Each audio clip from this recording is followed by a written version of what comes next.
नमस्कार दोस्तों, इस वीडियो में आप ईवीएस पेडागोजी के कुछ महत्वपूर्ण प्रश्नों की श्रृंखला देखने जा रहे हैं। सीटेट ईवीएस पेडागोजी सीरीज की ये प्रमुख पहली वीडियो है। अगर आप चैनल पर पहली बार विजिट कर रहे हैं तो इसको सब्सक्राइब करते हुए बेल आइकन को जरूर प्रेस कर लीजिएगा। साथ ही सीटेट प्रीवियस ईयर सभी शिफ्टों के सभी सब्जेक्ट्स के कंप्लीट पेपर सोल्यूशन के साथ साथ अगर आप सभी सब्जेक्ट्स के कंप्लीट पेडागोजी को डिटेल में पढ़ना चाहते हैं तो इस वीडियो के बाद इस वीडियो का डिस्क्रिप्शन जरूर चेक करिएगा। चलिए दोस्तों, आज के इस महत्वपूर्ण वीडियो को शुरू करते हैं। पहला प्रश्न आप अपने स्क्रीन पर देख पा रहे होंगे।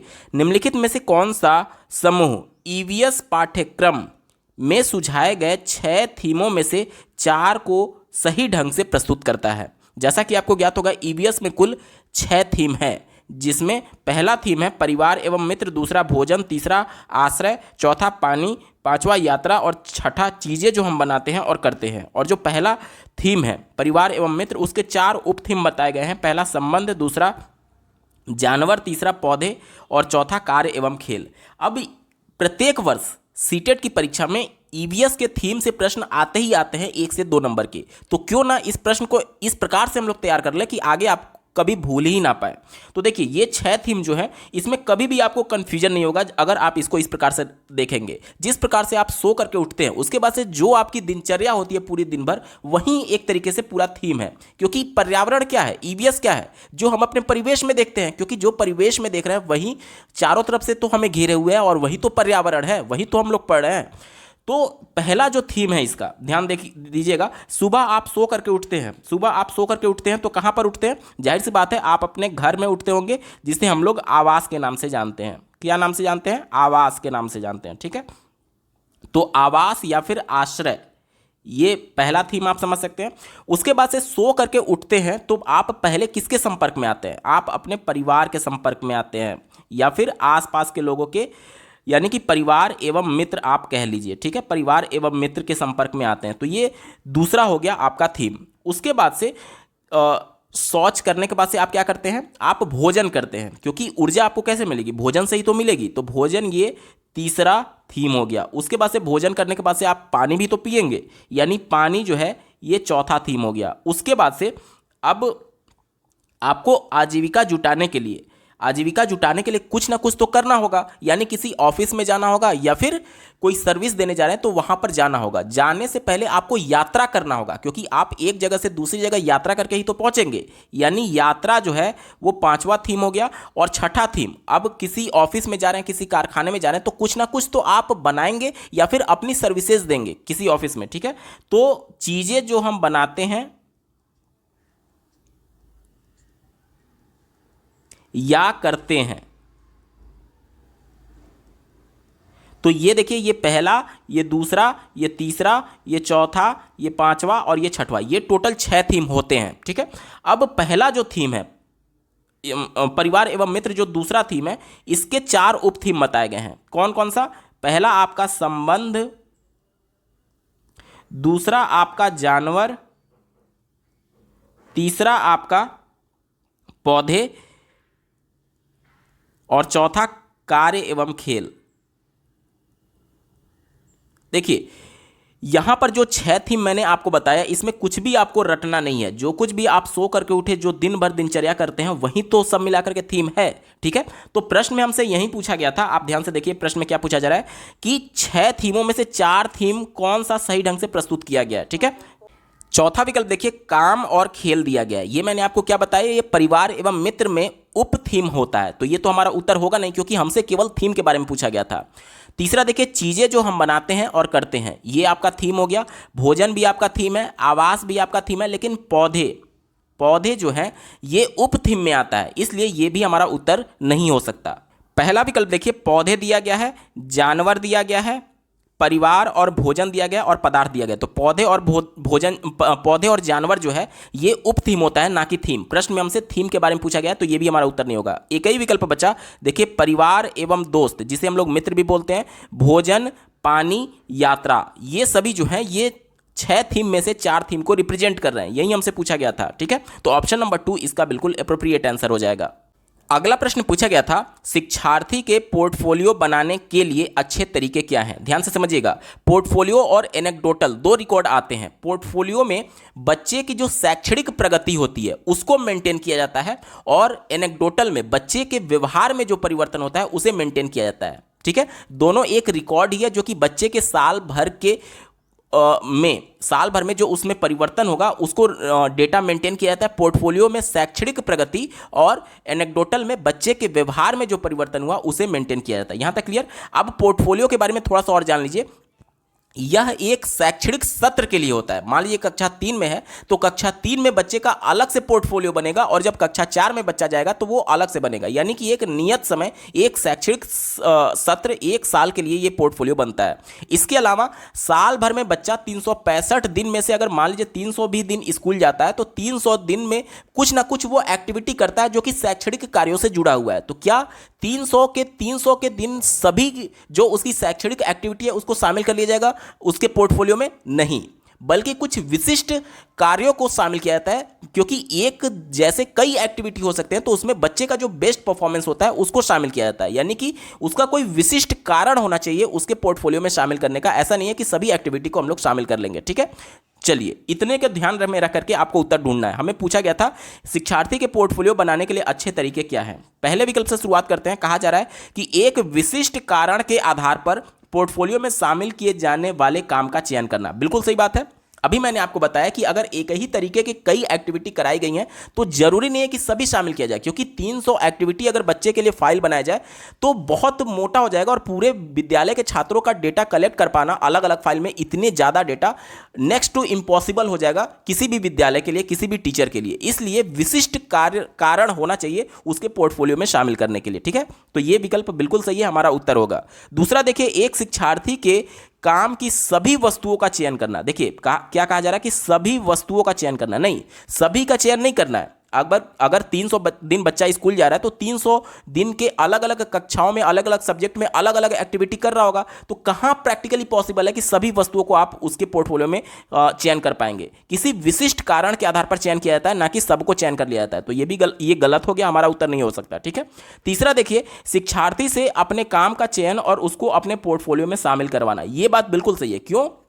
क्योंकि बच्चा जो कुछ भी सीख रहा है अगर वो उसमें सक्रिय भागीदारी लेता है तो निश्चित तौर पर उसका जो अधिगम होता है वो अर्थपूर्ण होता है और बच्चा पोर्टफोलियो के माध्यम से खुद का भी स्व आकलन कर सकता है। यानी कहीं ना कहीं बच्चे इस पोर्टफोलियो को तैयार करेंगे और इसके माध्यम से खुद भी आकलन कर सकते हैं कि वो किस प्रकार से सीख पा रहे हैं और उनमें भी कहीं ना कहीं सीखने के लिए मोटिवेशन मिलेगा। क्योंकि जब बच्चा दूसरे का पोर्टफोलियो देखेगा और अपना पोर्टफोलियो देखेगा तो अगर पॉजिटिव इन्वायरमेंट रहा तो बच्चा दूसरे को देख करके कहीं ना कहीं मोटिवेट हो सकता है कि उसका परफॉर्मेंस मेरे से ज़्यादा है, मैं उसके लिए मैच करने के लिए और ज़्यादा मेहनत करूं। तो कहीं ना कहीं बच्चा अगर पोर्टफोलियो को तैयार कर रहा है और खुद अपने पोर्टफोलियो का असेसमेंट कर रहा है तो बच्चे इससे मोटिवेट होते हैं। तो ये बात बिल्कुल पॉजिटिव है, हमारा उत्तर होगा।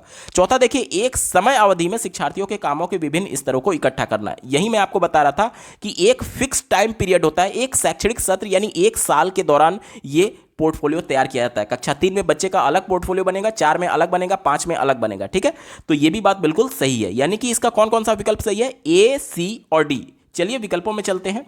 दिए गए विकल्प में देखिए ऑप्शन नंबर 4 में बात किया गया है ए, सी, डी, इसका बिल्कुल एप्रोप्रिएट आंसर हो जाएगा। अगला प्रश्न पूछा गया था, एनसीएफ 2005 के अनुसार निम्नलिखित में से कौन सा ईवीएस के पाठ्यक्रम के बारे में सही है?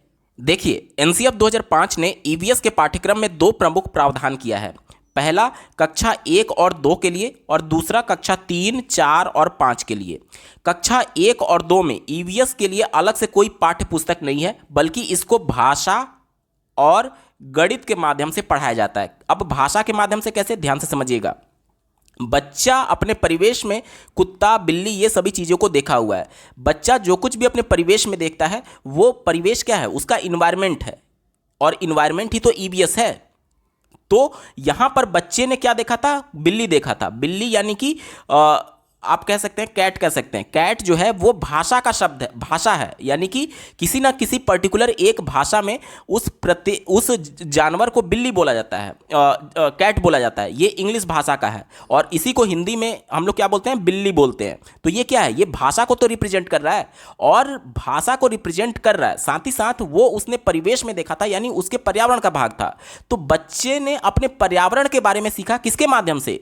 भाषा के माध्यम से। और गणित के माध्यम से बच्चा कैसे सीखता है? ध्यान से समझिएगा।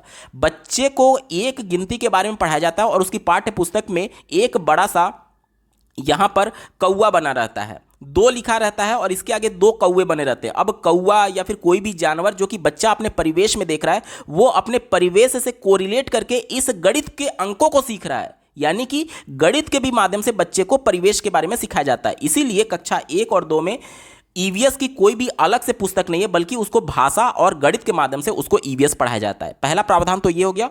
दूसरा प्रावधान ध्यान से सुनिएगा। कक्षा 3, 4 और 5 में हमारा परिवेश नाम से पुस्तक चलती है, कक्षा 3, 4, 5 में, जिसमें बच्चे को विज्ञान, सामाजिक विज्ञान और पर्यावरण शिक्षा एकीकृत करके पढ़ाया जाता है। अब विज्ञान कैसे पढ़ाया जाएगा, ध्यान से समझिएगा। विज्ञान में बच्चा बचपन से देखते आ रहा है कि किस प्रकार से उनके आसपास के लोग शौच या फिर डेली नहाते हैं, अपने शरीर को साफ रखते हैं ताकि वो बीमारियों से दूर रहें। ठीक है, शौच से आने के बाद हाथों को साबुन से धोते हैं ताकि वो बीमारियों से दूर रहें। अब बच्चा ये परिवेश में देख रहा है और ये क्यों उसको बताया जाता है, ये विज्ञान का पार्ट है कि अगर वो अपने शरीर को साफ नहीं रखेगा तो वो बीमारियों से घिर जाएगा। यानी कि परिवेश में भी देखा और साथ ही साथ ये विज्ञान से भी जुड़ा हुआ है। इसके अलावा समुदाय के विभिन्न सदस्य जो कि उसके सामाजिक विज्ञान, उनके समाज से जुड़ा हुआ है, साथ ही साथ वो विभिन्न प्रकार की शैक्षणिक भ्रमण करता है जिसमें ऐतिहासिक जो धरोहर है उनका भी वो दर्शन करता है। तो कहीं ना कहीं सामाजिक विज्ञान में आपका इतिहास भी आएगा और भूगोल भी आएगा। तो इसके भी माध्यम से जो बच्चे का परिवेश है, इसके माध्यम से वो इस चीज़ को सीख रहा है। इसके अलावा पर्यावरण शिक्षा तो वो सीख ही रहा है, ईवीएस तो वो सीख ही रहा है। इसीलिए कक्षा 3, 4 और 5 में विज्ञान, सामाजिक विज्ञान और पर्यावरण शिक्षा को एकीकृत किया गया है एनसीएफ 2005 के अनुसार। ठीक है, तो प्रश्न हमसे यही पूछा गया था। अब चारों विकल्पों को देख लीजिए। पहला विकल्प दिया गया है ईवीएस पाठ्यक्रम में पर्यावरण शिक्षा और सामाजिक विज्ञान के एकीकृत रूप से प्रस्तुत किया गया है। तो यह विकल्प गलत है क्योंकि यहां पर विज्ञान का जिक्र नहीं किया गया था। दूसरा देखिए, ईवीएस का पाठ्यक्रम सामाजिक विज्ञान और पर्यावरण शिक्षा का एक विषयगत एकीकरण है। तो यह भी गलत है क्योंकि यहां पर फिर से विज्ञान का जिक्र नहीं किया गया है। इसके बाद से देखिए तीसरा विकल्प देखिए, ईवीएस का पाठ्यक्रम विज्ञान और पर्यावरण शिक्षा का एकीकरण है। तो यह भी गलत है। क्यों गलत है? क्योंकि यहां पर आपका सामाजिक विज्ञान का जिक्र नहीं किया गया। एक ही विकल्प बचा ऑप्शन नंबर 4 देखिए, ईवीएस का पाठ्यक्रम विज्ञान, सामाजिक विज्ञान और पर्यावरण शिक्षा का एकीकरण है। ऑप्शन नंबर 4 बिल्कुल एप्रोप्रिएट है, यही इसका सटीक जवाब हो जाएगा। अगला प्रश्न पूछा गया था, एक ईवीएस शिक्षक अपने शिक्षार्थियों को पड़ोस में इस्तेमाल होने वाले विभिन्न ईंधनों पर एक सर्वेक्षण करने को कहता है। इस सर्वेक्षण के संचालन के दौरान निम्नलिखित में से कौन सी प्रक्रिया कौशल विकसित की जा सकती है? ध्यान से समझिएगा। आप लोगों ने अपने मोहल्ले में कई बच्चों को देखा होगा कि उनके विद्यालय से कुछ इस प्रकार से सर्वे करने के लिए उनको टास्क दिया जाता है और वो मोहल्ले में घर घर जाकर के कुछ प्रश्न पूछ रहे होते हैं। ये इसी प्रकार का सर्वेक्षण होता है जिसमें बच्चों को कुछ टास्क दे दिया जाता है कि आप अपने पड़ोस में जाकर के इस मुद्दे पर उनसे प्रश्न पूछिए और उसका रिकॉर्ड तैयार करिए। इसमें हमसे ये पूछा जा रहा है कि बच्चे में कौन सा कौशल विकसित होगा। ध्यान से समझिएगा। बच्चे को बोला गया कि आप अपने पड़ोस में ईंधनों के बारे में जानकारी को प्राप्त करिए। प्रत्येक बच्चा अपने अपने मोहल्ले में जाएगा और अपने आस पड़ोस में पूछेगा कि आप ईंधन के कौन कौन से साधन इस्तेमाल करते हैं। यानी कहीं ना कहीं बच्चा पहले प्रश्न पूछेगा। प्रश्न जब पूछेगा तो जब उसको जवाब मिलेगा तो उससे सुनने का कौशल उसमें विकसित होगा, क्योंकि प्रश्न पूछने के बाद वो जवाब तो प्राप्त करेगा ना करेगा, तो उससे उसमें श्रवण कौशल विकसित होगा। ठीक है, सुनने की वजह से। और उसके बाद से जो कुछ भी उसको जवाब मिला उसका एक डेटा तैयार किया जाता है। जब आप रिकॉर्ड बनाते हैं, जब कोई भी इस प्रकार का सर्वेक्षण होता है, सर्वे होता है, तो उसमें डेटा को मेंटेन करना होता है। यानी कि जो बच्चा प्रश्न पूछ रहा है उसका जो भी जवाब मिला 10-15 घरों से, तो वो उसका एक डेटा तैयार करेगा कि हाँ इस घर में ये ईंधन प्रयोग होता है। तो इससे क्या होगा कि उसमें रिकॉर्ड तैयार करने का कौशल उत्पन्न होगा। यानी कि जब वो जवाब सुनेगा तो सुनने का कौशल, और उसके बाद से जब उस डेटा को मेंटेन करेगा तो रिकॉर्ड तैयार करने का कौशल विकसित होगा। ठीक है, चलिए विकल्पों में चलते हैं। पहला दिया गया है परिकल्पना बनाना। परिकल्पना यानी कि हाइपोथेटिकल थिंकिंग के बारे में बोला जा रहा है, तो ये हमारा उत्तर नहीं होगा। क्यों? क्योंकि इसमें क्या होता है कि बच्चा उसकी संभावनाओं के बारे में सोच रहा होता है कि अगर ऐसा होता तो ये होता, अगर वैसा होता तो ये होता। तो यहां पर बच्चा प्रत्यक्ष तौर पर पूछ रहा है और जो जवाब मिल रहा है उसको डेटा को मेंटेन कर रहा है, ना कि अपनी खुद से परिकल्पना नहीं बना रहा है। इसलिए ये विकल्प निगेटिव हो गया, हमारा उत्तर नहीं हो सकता। दूसरा विकल्प दिया गया है समालोचनात्मक चिंतन यानी गहन चिंतन। बच्चे को इसमें कुछ चिंतन करना ही नहीं है, उसको रटा रटाया प्रश्न मिला हुआ है कि आप जा करके पूछिए कि कौन सा लोग ईंधन प्रयोग कर रहे हैं, तो वहां पर बच्चे को क्रिटिकल थिंकिंग कुछ भी नहीं करना, उसको जो कुछ भी जवाब मिलेगा उस जवाब को सुन करके अपने कॉपी में मेंटेन करना है डेटा को। तो यहां पर क्रिटिकल थिंकिंग नहीं होगा। पूर्व अनुमान, यहां पर बच्चे को अपने स्तर पर कोई अनुमान लगाना ही नहीं है, बच्चे को जो जवाब मिलेगा उस जवाब को प्राप्त करके उसको कॉपी में लिखना है, ना कि अनुमान लगाना है। तो ये भी उत्तर नहीं हो सकता। अब देखिए एक ही विकल्प बचा, ऑप्शन नंबर 3 देखिए, रिकॉर्डिंग यानी अभिलेखन। रिकॉर्डिंग यानी कि डेटा को रिकॉर्ड करना, कॉपी में लिखना और सुनने का कौशल। ऑप्शन नंबर 3 यहां पर बिल्कुल एप्रोप्रिएट है और यही इसका सटीक जवाब हो जाएगा। अगला प्रश्न पूछा गया था, सीखने के लिए निरंतर आकलन के आवश्यक तत्व क्या है। निरंतर आकलन यानी सतत एवं व्यापक मूल्यांकन की बात की जा रही है, जो कि राष्ट्रीय शिक्षा नीति 2020 और एनसीएफ 2005 दोनों इसकी वकालत करते हैं। इसका मतलब क्या हुआ कि देखिए, पहले हमारे देश में शिक्षा प्रणाली ऐसी थी कि साल भर बच्चे को पढ़ाया जाता था और एक वार्षिक परीक्षा उसकी ली जाती थी। एनसीएफ 2005 और राष्ट्रीय शिक्षा नीति 2020 ये कहती है कि बच्चे का केवल एक बार मूल्यांकन नहीं होना चाहिए, बल्कि कक्षा में जब बच्चा अध्ययन कर रहा है उसी दौरान उसका मूल्यांकन होना चाहिए कि कहीं पर उसको दिक्कत तो नहीं आ रही है कुछ सीखने में।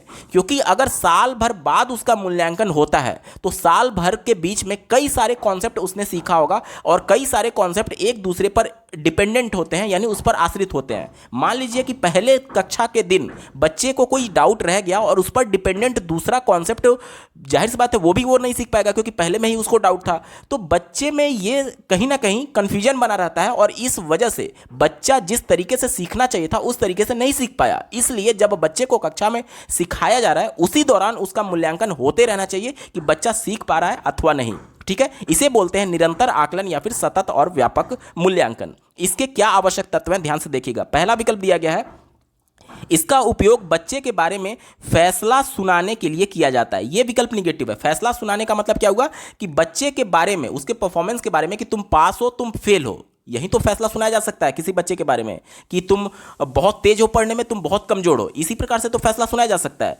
तो यह विकल्प निगेटिव है। क्यों निगेटिव है? क्योंकि एज ए टीचर अगर बच्चा असफल हो रहा है तो वो बच्चे की असफलता नहीं है, बल्कि हमारी असफलता है कि हम बच्चे को नहीं सिखा पाए हैं। ध्यान से देखिएगा, सीटेट के परीक्षा की यही खूबी है कि बच्चे की कभी गलती होती ही नहीं है।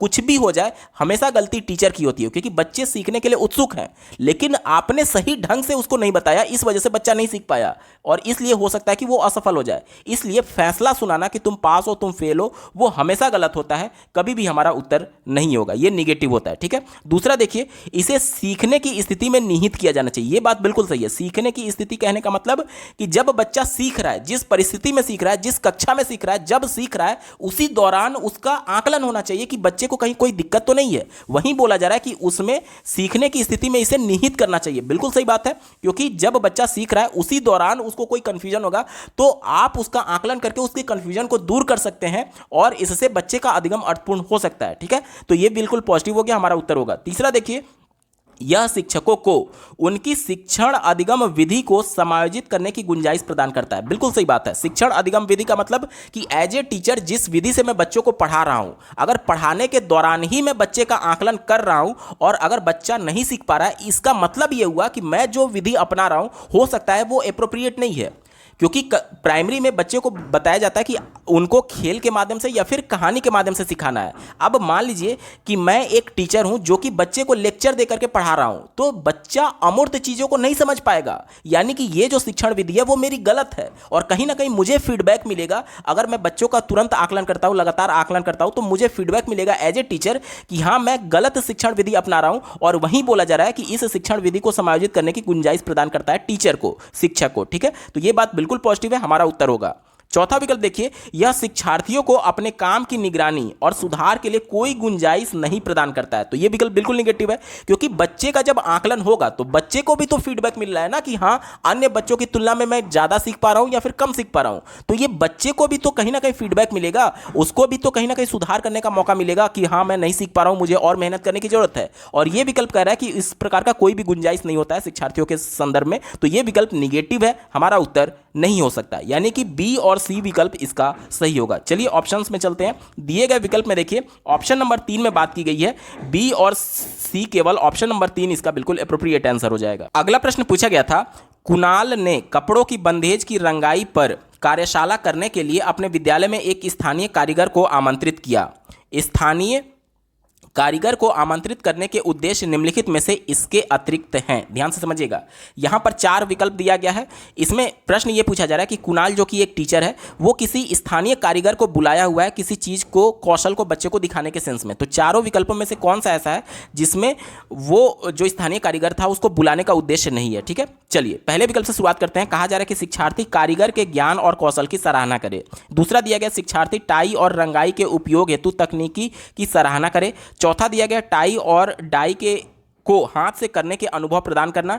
और तीसरा विकल्प दिया गया शिक्षार्थी को स्थानीय भाषा सीखने में मदद करना। देखिए, भाषा जो होता है वो बच्चे जो होते हैं वो यहाँ पर कारीगर को बुलाया गया है। कारीगर को बुलाया इसलिए गया है ताकि वो बच्चे को कौशल सिखा पाए। यहाँ पर स्थानीय भाषा सीखना जो है वो बच्चा अपने परिवेश से पहले से सीख करके आया, क्योंकि स्थानीय क्षेत्र में जिस स्थान पर वो रह रहा है, स्थानीय क्षेत्र में वो भाषा बोली जा रही है, यानी कहीं ना कहीं वो बच्चा उस भाषा को पहले से अर्जित करके आया हुआ है। और भाषा सीखने का जो दारोमदार है वो भाषा शिक्षक के ऊपर होगा, ना कि स्थानीय कारीगर के ऊपर होगा। क्योंकि हो सकता है कि स्थानीय कारीगर उस भाषा के बारे में, उस स्थानीय भाषा के बारे में ग्रामेटिकल सही नहीं जानता हो, वो तो कारीगर है ना, तो उसकी कारीगरी को सीखने के लिए बच्चों को दिखाने के लिए बुलाया गया है, ना कि भाषा सिखाने के सेंस में। तो ये विकल्प यहां पर निगेटिव है, और चूंकि प्रश्न हमसे निगेटिव सेंस में ही पूछा गया था, ऑप्शन नंबर 3 यहां पर बिल्कुल एप्रोप्रिएट हो जाएगा। बाकी के जो 3 विकल्प हैं वो कहीं ना कहीं उस कारीगर के कौशल की बात कर रहे हैं, इसलिए ये सभी पॉजिटिव सेंस में, लेकिन प्रश्न निगेटिव सेंस में पूछा गया है, इसलिए ये हमारा उत्तर नहीं हो सकता।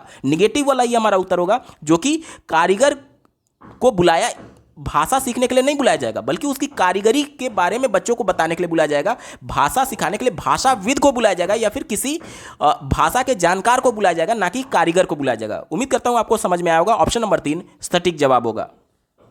अगला प्रश्न पूछा गया था, मेहर के पास कक्षा में कुछ विद्यार्थी हैं जो प्राकृतिक आपदा के कारण अपने मूल स्थान से विस्थापित हो गए हैं और उन्हें विद्यालय वातावरण में समायोजित करने में समस्या है। एक ईवीएस शिक्षक के रूप में आप क्या करेंगे?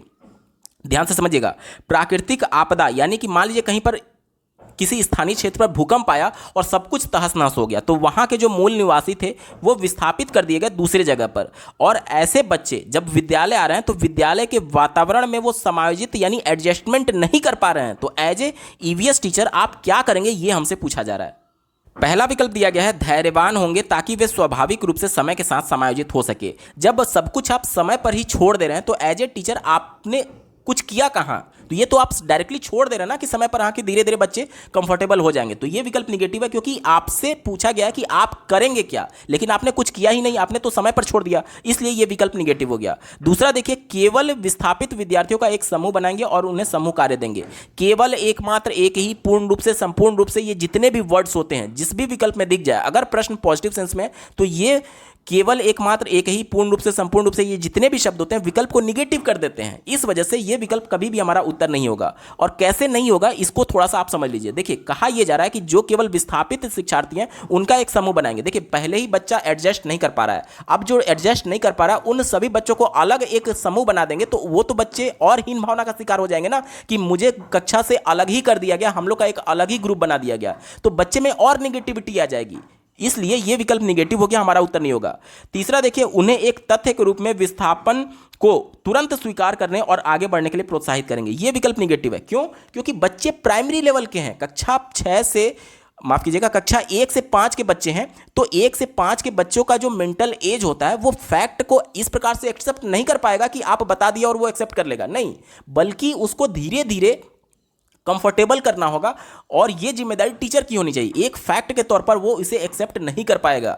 एक ही विकल्प बचा, ऑप्शन नंबर 4 देखिए, उन्हें अन्य शिक्षार्थियों के साथ बातचीत करने में मदद करेंगे और उनकी कहानियों को भी साझा करेंगे। देखिए, जब अन्य नॉर्मल बच्चों के साथ वो बातचीत करेगा तो कहीं ना कहीं वो धीरे धीरे वातावरण के साथ कंफर्टेबल फील करेगा, और साथ ही साथ जब उसकी कहानियों को यानी कि उसकी बातों को कक्षा में जब शेयर किया जाएगा तो बच्चे को ये लगेगा कि हाँ, हमारी भी बातों को महत्व दिया जा रहा है, और कहीं ना कहीं वो एक्सेप्टेंस फील करेगा उस कक्षा में कि हाँ, हमें भी कक्षा में तवज्जो दी जा रही है, महत्व दी जा रही है, स्वीकार किया जा रहा है, और हमारी भी बातों को रखने का हमें मौका दिया जा रहा है, क्योंकि वो अन्य बच्चों से बातचीत कर पा रहा है और टीचर भी उसकी हेल्प कर पा रहा है बातचीत करने में। तो यहां पर टीचर का रोल है उन बच्चों को कंफर्टेबल फील कराने में, उस विद्यालय के इन्वायरमेंट में। उम्मीद करता हूं ऑप्शन नंबर 4 आपको अच्छे से समझ में आएगा, यही बिल्कुल पॉजिटिव है और यही इसका सटीक जवाब हो जाएगा।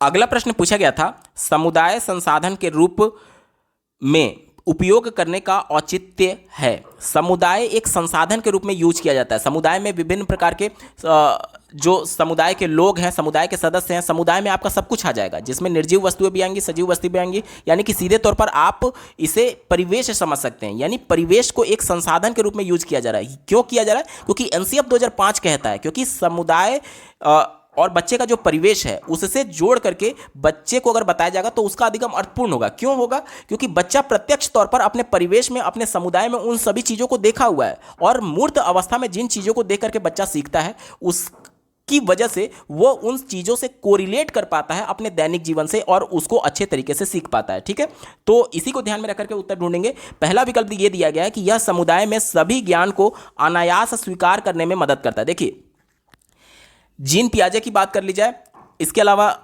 लेव वाइगोत्स्की की बात कर ली जाए, तो इनका यह मानना था कि बच्चे अपने ज्ञान का निर्माण करते हैं, ना कि ज्ञान को प्राप्त करते हैं। बच्चे अपने ज्ञान के निर्माण करता होते हैं, ना कि प्राप्त करता है। तो बच्चे ज्ञान को सिर्फ स्वीकार नहीं करते हैं बल्कि अपने ज्ञान का निर्माण करते हैं। तो यह विकल्प निगेटिव हो गया, हमारा उत्तर नहीं होगा। स्वीकार करने का मतलब कि देखिए, आपको मैं जो कुछ भी बता रहा हूं आप एज इट इज बस उसको सुन लीजिए और उसको एक्सेप्ट कर लीजिए। क्या यह प्रैक्टिकली पॉसिबल है? नहीं पॉसिबल है, क्योंकि आप भी तो क्रिटिकल थिंकिंग करेंगे ना, कि जो कुछ भी मैं आपको उत्तर बता रहा हूं क्या वो प्रैक्टिकली सही भी है या नहीं। आपका भी तो चिंतन होगा ना इसमें। यानी कि आप मेरे द्वारा बताई गई बातों को एज इट इज केवल स्वीकार नहीं कर लेंगे। मैं जब इसका कारण बता रहा हूं कि हाँ ये विकल्प सही है, तो आप भी अपने स्तर पर चिंतन कर रहे होंगे कि हाँ ये हो सकता है, इस वजह से ये है। यानी कि आप अपने ज्ञान का निर्माण करते हैं, ना कि सिर्फ इंफॉर्मेशन को प्राप्त करते हैं।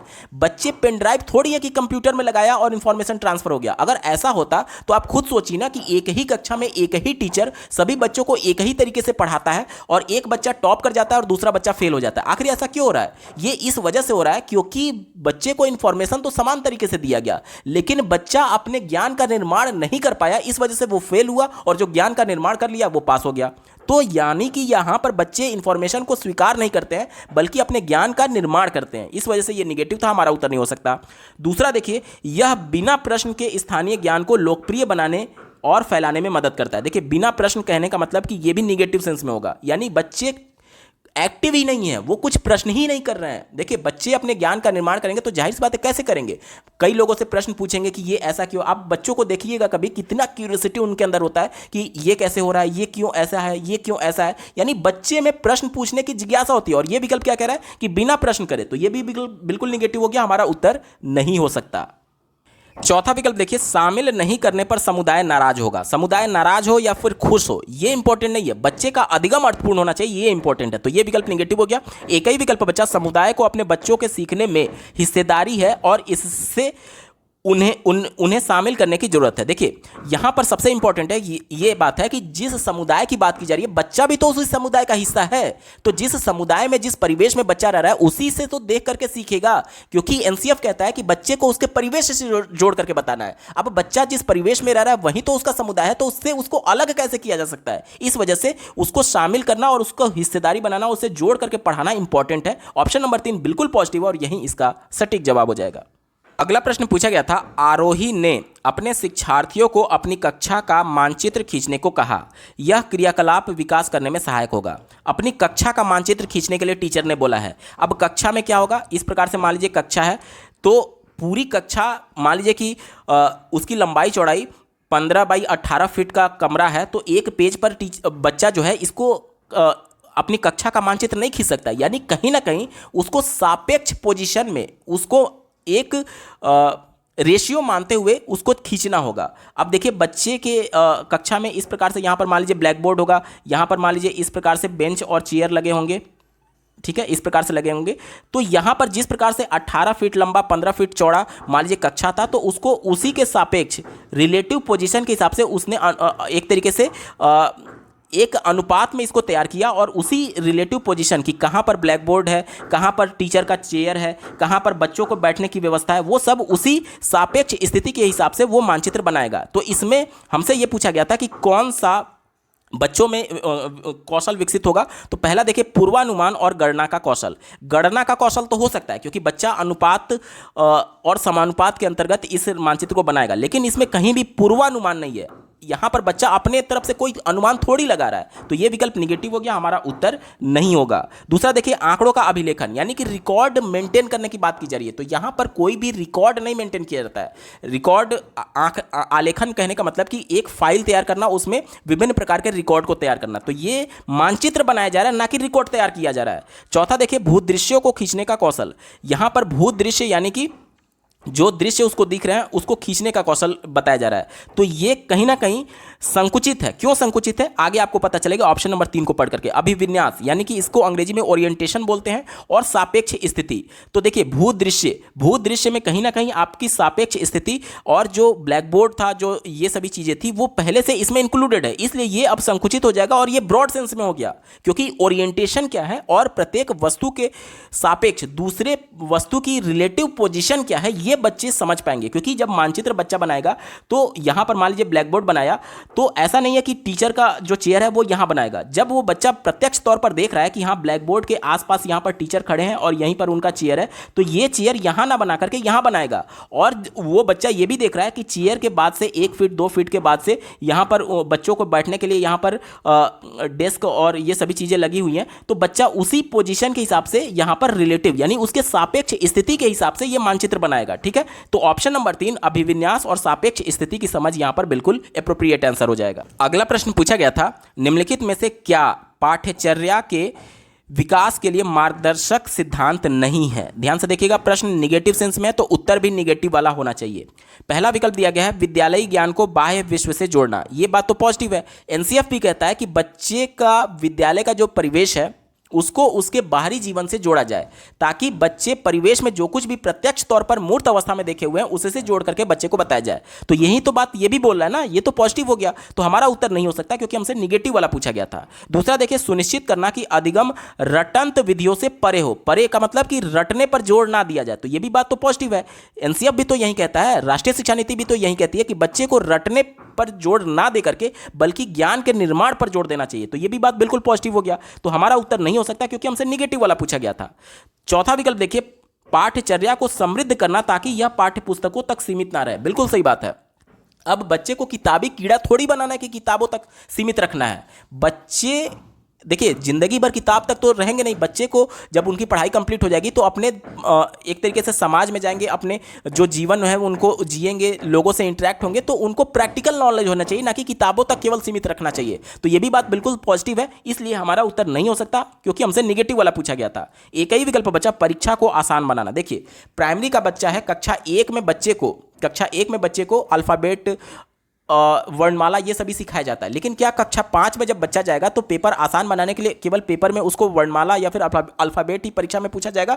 नहीं, परीक्षा को आसान बनाना या फिर कठिन बनाना यहां पर इंपॉर्टेंट नहीं है। यहां पर इंपॉर्टेंट यह है कि बच्चे का अधिगम अर्थपूर्ण हो और जो कुछ भी उसके पाठ्यक्रम के हिसाब से है उसका मूल्यांकन उसके आधार पर होना चाहिए, ना कि आसान या फिर कठिन का तो सवाल ही नहीं उत्पन्न हो रहा है। जो कुछ बच्चा सीख रहा है परीक्षा में वही तो बताएगा। जो कुछ बच्चा सीख रहा है परीक्षा में या फिर उसका मूल्यांकन उसी के आधार पर तो होगा। तो यहां पर कठिन या फिर आसान का तो सवाल ही नहीं है, ये निगेटिव सेंस में। और चूंकि प्रश्न हमसे निगेटिव सेंस में पूछा गया था, ऑप्शन नंबर 3 यहां पर बिल्कुल एप्रोप्रिएट आंसर हो जाएगा। दोस्तों, सीटेट ईवीएस पेडागोजी के महत्वपूर्ण प्रश्नों की यह श्रृंखला आपको कैसी लगी कमेंट के माध्यम से जरूर बताइएगा, क्योंकि आपका एक कमेंट मुझे मोटिवेट करेगा ऐसे महत्वपूर्ण वीडियो लाने के संदर्भ में।